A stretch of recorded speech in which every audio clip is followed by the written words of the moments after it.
When you walked into a Chevrolet showroom in the late 1980s, you had a lot of options, not only picking between a Blazer or a Corvette, but even their regular cars had tons of options. And so today we're going to be taking a look at a perfect sampling of those options. These are all three Chevy Celebrities from the late 1980s. However, that is a gold sedan, this is a silver coupe, and this is a blue wagon. And so today we're going to be comparing and contrasting the three different body styles of the Chevy Celebrity. So let's start off under the hood. This is the gold sedan and it has the 2.8 liter V6. Now this will be the same engine and drivetrain that you'll see in the coupe as well. All of the cars in today's video have the 4-speed automatic transmission, and the 2.8 liter was a relatively stout, pretty good engine. No real major complaints. It's not anything too impressive, but it does move the Celebrity along enough. The coupe also has the same 2.8 liter as the sedan. However, this particular one,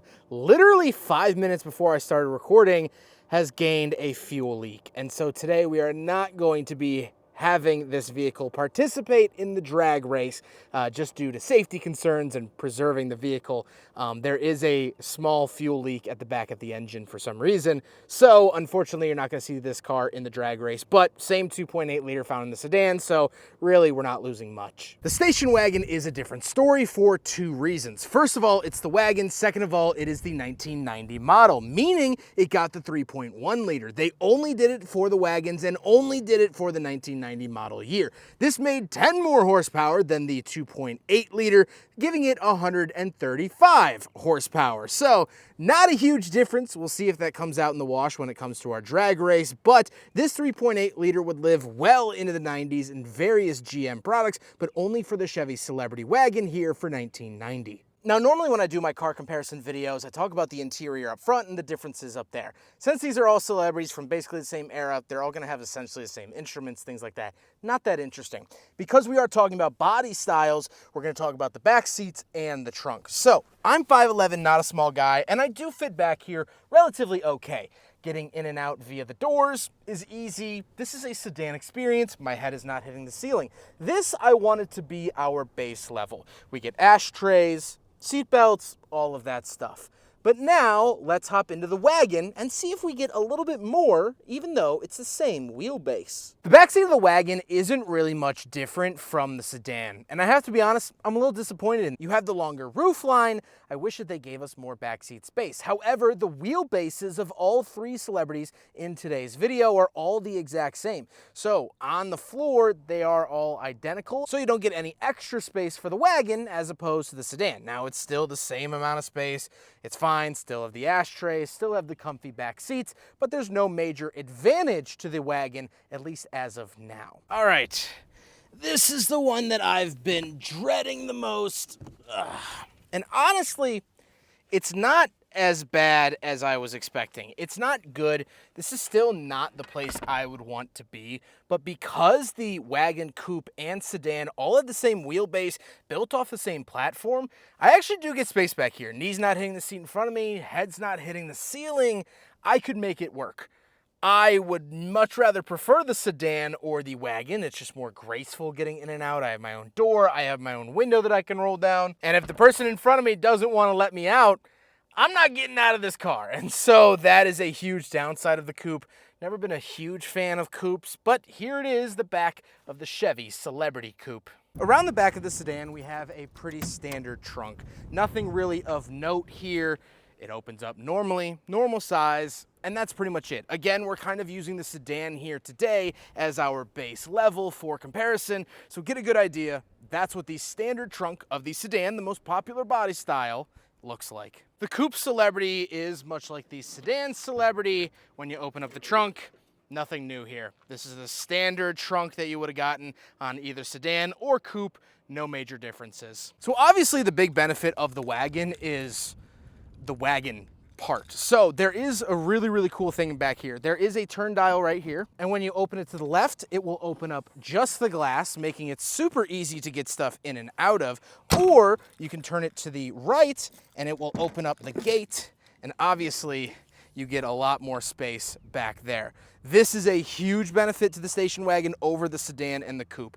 Neither of them even come close to the amount of cargo space that you find back here, and it is lovely. Now, you could option these with a third row seat that would face backwards. I've driven a Pontiac 6000 and a Buick Century wagon with that option. However, this particular one does not have that option. So that would have been even more space, another row to fit people, but this one just doesn't have it. This is the overall winner. If you want cargo space, or if you wanted cargo space back in the late 80s, this was your only option, and a gosh darn good one at that. All right, so this is the gold sedan. This has the 2.8 liter and 4-speed automatic.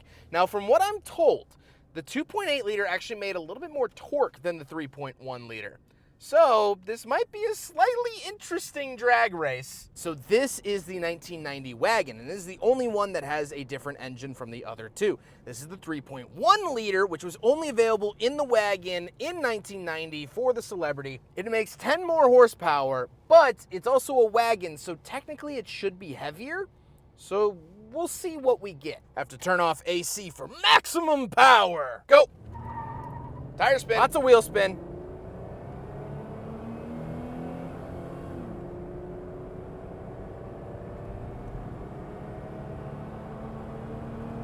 Now,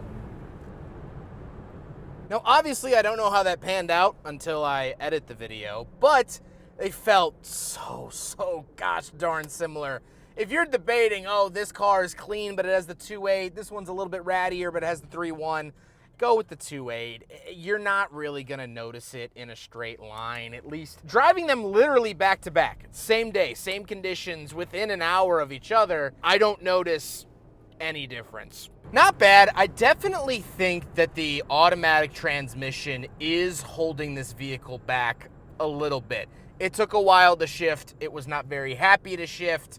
I think with a 5-speed on the floor, which I believe was an option, I just don't have that option here today, I think that would really wake it up. It's still wheel spins, which was slightly impressive, I guess. But really, honestly, I mean, we're splitting hairs. We're splitting hairs at this point. There you go.